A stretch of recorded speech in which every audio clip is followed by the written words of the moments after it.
ಜಾಸ್ತಿ ಒಲವಿತ್ತ ಅಥವಾ ಕೇಳಿ ಕೇಳಿ ಅದನ್ನು ಪ್ರಾಕ್ಟೀಸ್ ಮಾಡಬೇಕು ಅನಿಸ್ತಾ, ಕಲಿಬೇಕು ಅನಿಸ್ತಾ? ಏನೇನು ಮಾಡ್ಬೋದು ಅಂತ ಒಂದಿಷ್ಟು ಚೆನ್ನಾಗಿ ವಿಚಾರಗಳು ಬಂದವು. ಅದು ನಾನೇ ಯಾಕೆ ಮಾಡಬಾರ್ದು ಅಂತ.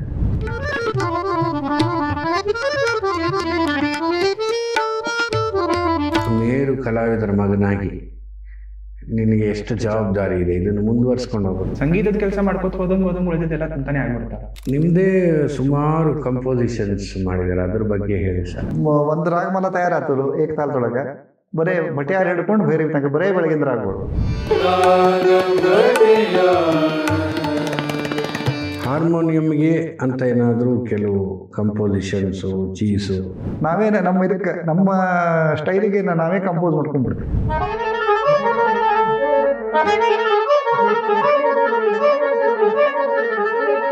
ನೀವು ನುಡ್ಸೋದು ನಾನು ಸೋಲೋ ಕೇಳಿದ್ದೀನಿ,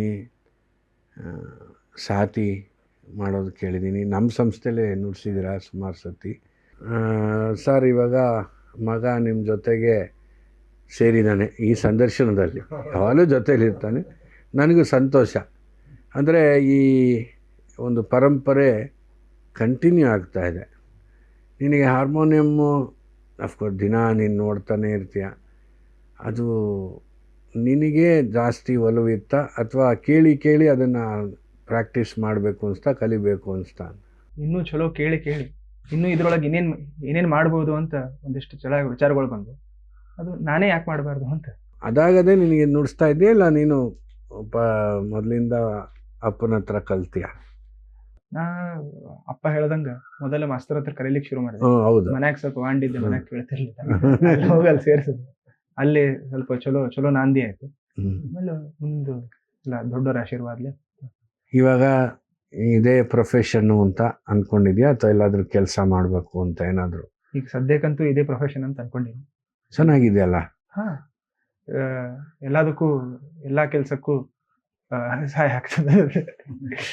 ಏನಂದರೆ, ಒಬ್ಬ ಮೇರು ಕಲಾವಿದರ ಮಗನಾಗಿ ನಿನಗೆ ಎಷ್ಟು ಜವಾಬ್ದಾರಿ ಇದೆ, ಇದನ್ನು ಮುಂದುವರ್ಸ್ಕೊಂಡು ಹೋಗೋದು. ಬರೀ ಹಾರ್ಮೋನಿಯಮೇ ಅಲ್ವಲ್ಲ, ನಿಮ್ಮ ತಂದೆ ಒಂದು ದೊಡ್ಡ ಫೌಂಡೇಶನ್ ಇದೆ, ಅದನ್ನು ನಿನಗಿರುತ್ತೆ. ಅದ್ರ ಬಗ್ಗೆ ಏನು ಹೇಳ್ತೀಯ? ನನ್ನ ಕೈಗಾದಷ್ಟು ಕೆಲಸ ಮಾಡ್ತಾ ಇರ್ತೀನಿ. ಅಪ್ಪ ಏನು ಹೇಳ್ತಾನೆ ಅಷ್ಟು ಕೆಲಸ ಮಾಡ್ತೀನಿ. ಆಮೇಲೆ ಈ ಥರ ಸಂಗೀತದ ಕೆಲಸ ಮಾಡ್ಕೋತ ಹೋದಂಗೆ ಉಳಿದಿದ್ದೆಲ್ಲ ತಂತಾನೆ ಆಗ್ಬಿಡ್ತಾವೆ. ಅಲ್ಲ, ಯಾಕೆಂದರೆ ಹೇಳೋದು, ಈ ನಾವು ಸಾಧನೆ ಮಾಡೋದು, ಕಾರ್ಯಕ್ರಮ ಕೊಡೋದು, ಏನೋ ಒಂದು ಆರ್ಗನೈಸರ್ ಏನೋ ಒಂದು ರೆಮ್ಯುನರೇಷನ್ ಕೊಡ್ತಾರೆ. ಆದರೆ ನಿಮ್ಮ ತಂದೆ ಒಂದು ದೊಡ್ಡ ಜವಾಬ್ದಾರಿ ನಿನ್ನ ಮುಂದೆ ಇಟ್ಟಿದ್ದಾರೆ, ಫೌಂಡೇಶನ್ ಅನ್ನೋದು. ಇಷ್ಟು ವರ್ಷಗಳ ಕಾಲ, 23 ವರ್ಷ. ಸಾಧಾರಣಕ್ಕೆ ಅದು ಎಷ್ಟು ಕಷ್ಟ ಇದೆ ಅಂದರೆ, ಅದು ಓಡಾಡಿದವ್ರಿಗೆ ಆಸೆ ಆರ್ಗನೈಸರ್ ನನಗೂ ಗೊತ್ತು. ಒಂದು ಜಮ್ಖಾನ, ಮೈಕು, ಚೇರು, ಲೈಟು ಬಂದಮೇಲೆ ಎಲ್ಲರೂ ಬರ್ತಾರೆ. ಇದು ಯಾವುದು ಇಲ್ಲದೆ ಹಿಂದೆ ಓಡಾಡ್ತೀವಲ್ಲ, ಅದೆಲ್ಲ ನಿನಗಿದೆ ಜವಾಬ್ದಾರಿ. ಅದು ಮುಂದುವರ್ಸ್ಕೊಂಡು ಹೋಗ್ಬೇಕು ನೀನು. ತುಂಬ ಸಂತೋಷ ನೀನು ಇವತ್ತು ನಮ್ಮ ಸ್ಟುಡಿಯೋಗೆ ಬಂದಿರೋದು. ಸರ್, ನೀವು ನಿಮ್ಮದೇ ಸುಮಾರು ಕಂಪೋಸಿಷನ್ಸ್ ಮಾಡಿದ್ದಾರೆ, ಅದ್ರ ಬಗ್ಗೆ ಹೇಳಿ ಸರ್. ಕಂಪೋಸಿಂಗ್ ಬಗ್ಗೆ ಒಂದು ಪ್ರಯತ್ನ ಮಾಡ್ಕೋತಾ ಇದ್ದೀನಿ ಸರ್. ನಾವು ಆಲ್ಮೋಸ್ಟ್ ಒಂದು 35-40 ವರ್ಷದ ಹಿಂದಿಂದ ಸುಮಾರು ಬೇರೆ ಬೇರೆ ರಾಗದೊಳಗೆ ಹಿಂಗೆ ಬಂದಿಶಗಳನ್ನೆಲ್ಲ ಮಾಡೀನಿ. ನಂಗೆ ಆಮೇಲೆ ವಿತ್ ಲಿರಿಕ್ಸ್ ಮಾಡೀನಿ, ಕೆಲವೊಂದು ತರಾನ ಮಾಡೀನಿ, ಆಮೇಲೆ ಕೆಲವೊಂದು ಬರೀ ಗತ್ತಿಗಳನ್ನ ಮಾಡೀನಿ. ಇತ್ತೀಚೆಗೆ ಅಂದರೆ ಒಂದು 2007 ನಾನು ಒಂದು ರಾಗಮಾಲ ಕಂಪೋಸ್ ಮಾಡ್ಲಿಕ್ಕೆ ಸ್ಟಾರ್ಟ್ ಮಾಡಿದೆ. ರಾಗಮಾಲ ಅದು ಭಾರತೀಯ ಸಂಗೀತಕ್ಕೇನು ಹೊಸದಲ್ಲ, ಕರ್ನಾಟಕ ಸಂಗೀತರಾಗೂ ಸಾಕಷ್ಟು ರಾಗಮಾಲ ಅವ, ಹಿಂದೂಸ್ತಾನಿ ಒಳಗೂ ಅವ. ಖರೆ ನನ್ನ ಅಬ್ಸರ್ವೇಷನ್ ಒಳಗೇನಾಗಿತ್ತು, ಆ ರಾಗಮಾಲ ಒಳಗೆ ಈ ಸಮಯ ಚಕ್ರದ್ದು ಪಾಲನೆ ಇದ್ದಿದ್ದಿಲ್ಲ ಅಂತ ನಂಗೆ ಅಂತ. ಆದರೂ ಕೆಲವೊಬ್ಬರು ಮಾಡ್ಯಾರ. ಖರೆ ನಂಗೆ ಅದ್ರ ಬಗ್ಗೆ ಅದನ್ನ ಇಟ್ಕೊಂಡು ಮಾಡ್ಬೇಕಂತ ಒಂದೇನೋ ಮನಸ್ಸಿನಾಗ ಬಂತರು. ಸೊ ಹಂಗೆ ಇಟ್ಕೊಂಡು ನಾನು ಬೆಳಗಿನ ರಾಗ ಭಟಿಯಾರದಿಂದ ಮಾಡ್ಕೊಂಡು ಸ್ಟಾರ್ಟ್ ಮಾಡಿದೆ. ಅದೇ ಒಂದು ರಾಗಮಾಲ ತಯಾರಾತರು ಏಕತಾಳದೊಳಗೆ, ಬರೇ ಬಟಿಯಾರ್ ಹಿಡ್ಕೊಂಡು ಬೇರೆ ತನಕ ಬರೇ ಬೆಳಗಿನ ರಾಗಗಳು. 2ನೇ ಶುರು ಮಾಡಿದೆ, ಭೀಮಪಲಾಸಿನ ಶುರು ಆಯ್ತು, ಯಮನಕ್ಕೆ ಮುಗೀತರು. 3ನೇ ಶುರು ಮಾಡಿದೆ, ಭೂಪದಿನ ಶುರು ಆಯ್ತು, ಭಟಿಯಾರಕ್ಕೆ ಮುಗೀತು. ಹೀಗಾಗಿ ಇಡೀ 24 ತಾಸು ಗಡ್ಯಾಳ ಹೆಂಗೆ 8 ಪ್ರಹರದಾಗ ತಿರುಗ್ತಾರೆ, ಆ ರಾಗಮಾಲದೊಳಗೆ ಸಮಯ ಚಕ್ರ ರಾಗಮಾಲ ಅಂತ ಆಯ್ತು. ಅದಕ್ಕೆ ಅಮೃತಮಾಲ ಅಂತ ಹೆಸರು. ಇದಾಗ 75 ರಾಗಗಳು ಅದು. ಈ 75 ರಾಗ ಕೂಡ್ಲಿಕ್ಕೆ 16 ವರ್ಷ ತಗೊಂಡ್ತಿದ್ದು ಬೇಕಲ್ಲ. ಅದು ಬಹಳ ಟ್ರಯಲ್ ಎರರ್ ಮಾಡಿ ಮಾಡಿ ಮಾಡಿ ಮಾಡಿ ಮಾಡಿ ಅದ್ರದ್ದು 2-3 ಪ್ರೋಗ್ರಾಮ್ ಮಾಡಿದ್ವಿ. ಮತ್ತೆ ಬರೋ ಆಗಸ್ಟ್ನಾಗೂ ಆಗ್ಲಿಕ್ಕೆ ಅದು ಪ್ರೋಗ್ರಾಮ್ ಆಗ್ತದೆ. ಭಾಳ ಒಂದು ವಿಶಿಷ್ಟ ಕಾರ್ಯಕ್ರಮ ಆಗಿ ನಂಗೆ ಭಾಳ ಖುಷಿ ಕೊಟ್ಟದ್ದು ಕಾರ್ಯಕ್ರಮ ಅದು.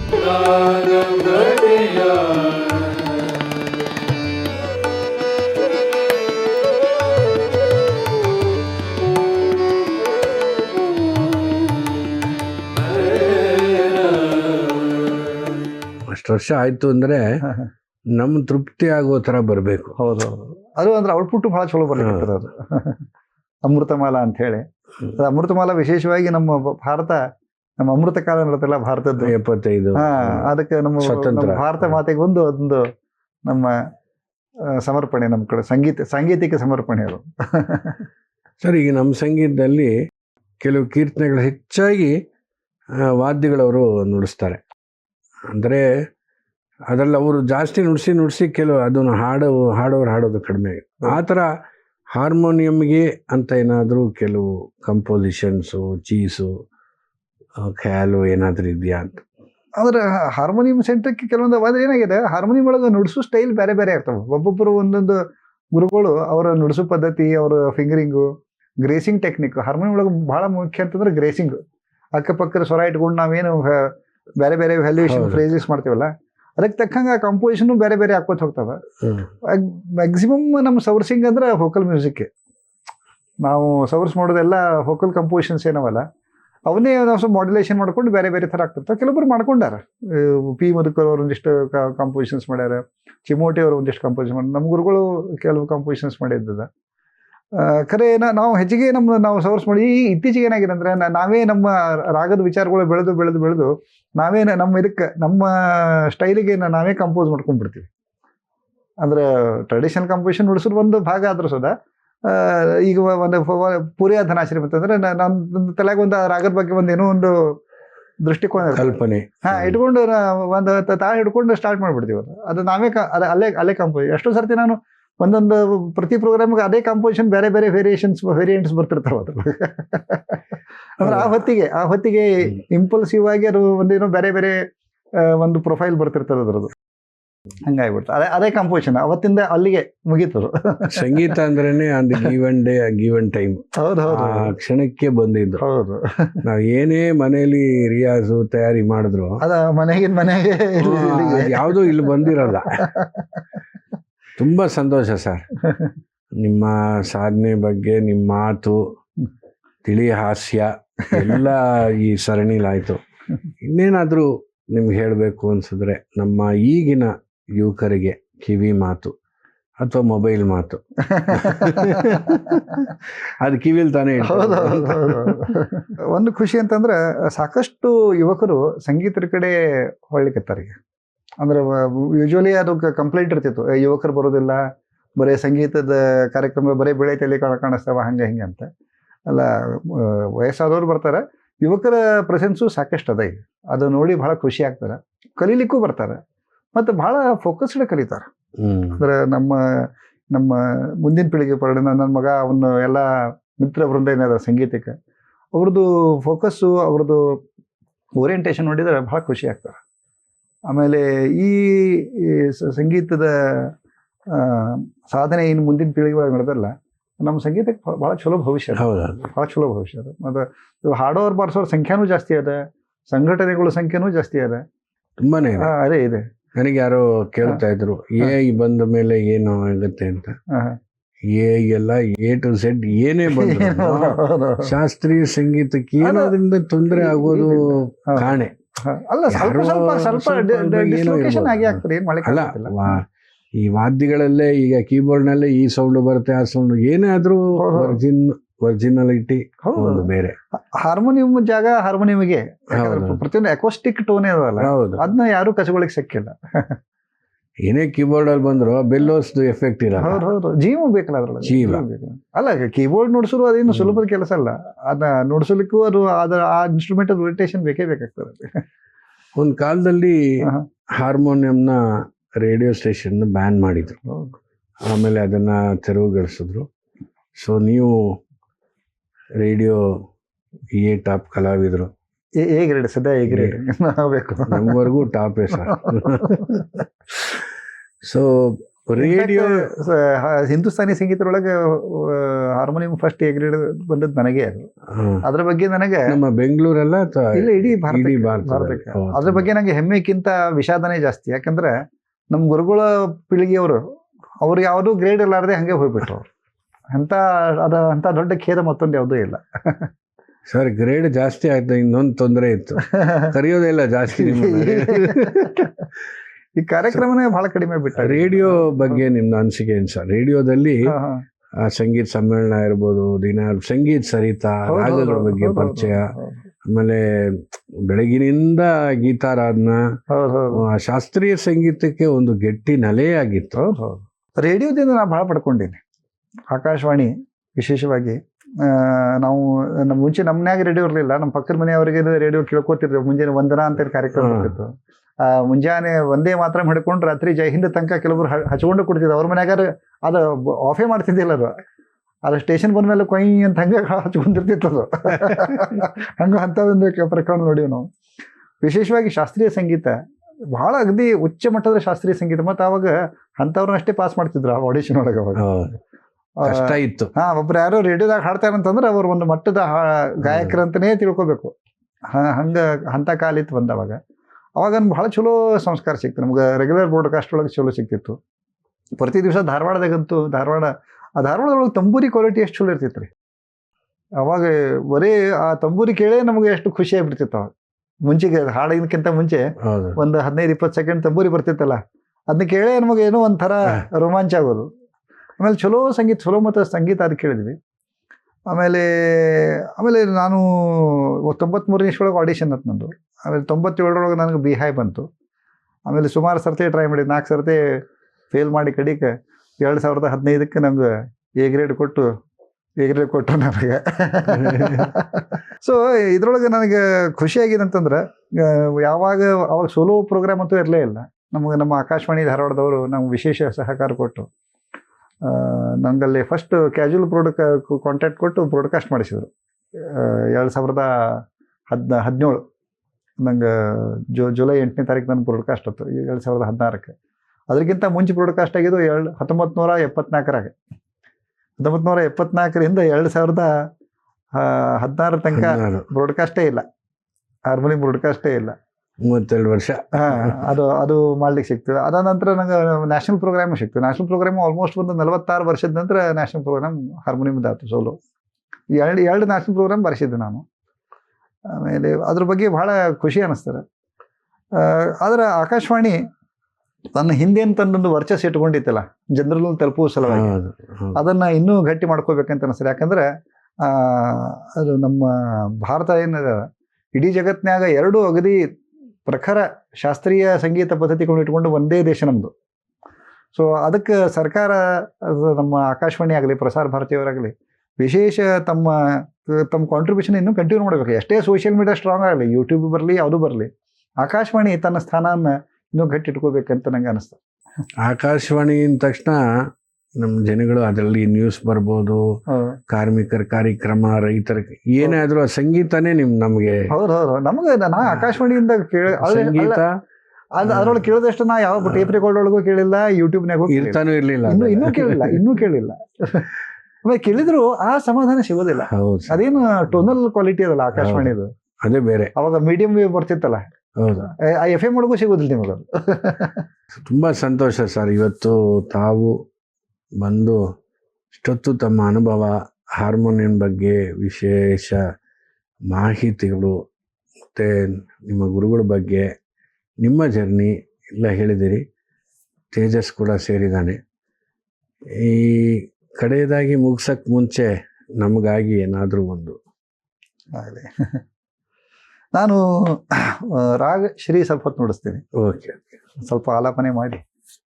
ಆಯ್ತು ಸರ್. ನನಗೂ ಆ್ಯಕ್ಚುಲಿ ಈ ಕಾರ್ಯಕ್ರಮಕ್ಕೆ ನಿಮ್ಮ ಜೋಡಿ ಹೊತ್ಕೊಳ್ಳಿ ಸಿಕ್ಕರು ಬಹಳ ಖುಷಿ. ಮುಂಚಿಂದ ನಾನು ನಿಮ್ಮ ಬಗ್ಗೆ ನಿಮ್ಮ ಅಭಿಮಾನಿನೂ ನಾನು. ಅಯ್ಯೋ ನೀವು ಅನ್ನೋದು ನಿಮ್ಮ ಮನೆತನನೇ ಸಾಧಕರ ಮನೆತನ ನಿಮ್ಮದು. ನಿಮ್ಮ ತಂದೆಯವರು, ನೀವು, ನಿಮ್ಮ ಅಣ್ಣ ಅವರು, ನೀವು ಸ್ವಂತ ಸಾಧನೆ ಮಾಡಿದಲ್ಲೇ ನೀವಿಷ್ಟು ಎಷ್ಟು ಶಿಷ್ಯರ ತಯಾರು ಮಾಡಿದ್ರು. ಮತ್ತು ನೀವು ಟೀಮ್ ಬಿಲ್ಡಿಂಗ್ ಅದಲ್ಲ, ನಾ ರಿಯಲಿ ಅಡೋರ್ ದ್ಯಾಟ್. ಆಮೇಲೆ ಲಯವಾದ್ಯಕ್ಕೆ ನೀವು ಎಷ್ಟು ಎಕ್ಸ್ಪ್ಲೋರ್ ಮಾಡಿ, ಎಷ್ಟು ಸಾಧ್ಯತೆಗಳನ್ನ ಎಕ್ಸ್ಪ್ಲೋರ್ ಮಾಡಿರಿ. ಒಂದು you have been a inspiration for generations. ಭಾಳ ಖುಷಿ ಆಯ್ತು ನನಗೆ. Thank you sir. ರಾಗಶ್ರೀ ಸ್ವಲ್ಪ ನೋಡಿ. ಖಂಡಿತ ಸರ್.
ವೀಕ್ಷಕರೇ, ನೋಡಿದ್ರಲ್ಲ ಅಪ್ಪ ಮಗನ ಜೋಡಿ ಹಾರ್ಮೋನಿಯಂ.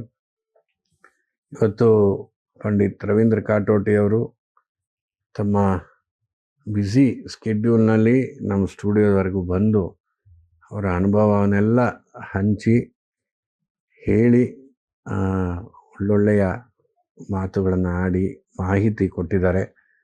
ಅವರಿಗೆ ನಾನು ನಮ್ಮ Hosadiganta digital Anoor Anand Krishna Sharma foundation for music ಎರಡೂ ಸಂಸ್ಥೆಗಳ ಪರವಾಗಿ ನಾನು ಹೃದಯಪೂರ್ವಕವಾದ ವಂದನೆಗಳು ಹೇಳ್ತೀನಿ ಸರ್. ಭಾಳ ಸಂತೋಷ. ನಮಸ್ಕಾರ ಶಿವ ಸರ್. ನಮಗೂ ಭಾಳ ಸಂತೋಷ ಆಯ್ತು. ತುಂಬ ಸಂತೋಷ ತೇಜಸ್, ಥ್ಯಾಂಕ್ ಯು.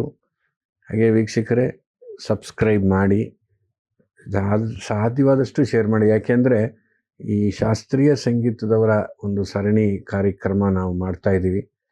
ಅದರಿಂದ ನೀವು ಹೆಚ್ಚು ಸಬ್ಸ್ಕ್ರೈಬ್ ಮಾಡಿ ಅಂತ ಹೇಳ್ತಾ, ಮತ್ತೆ ಇನ್ನೊಬ್ಬ ಸಾಧಕರ ಜೊತೆ ನಾವು ಸಂದರ್ಶನವನ್ನು ಮಾಡ್ತೇವೆ.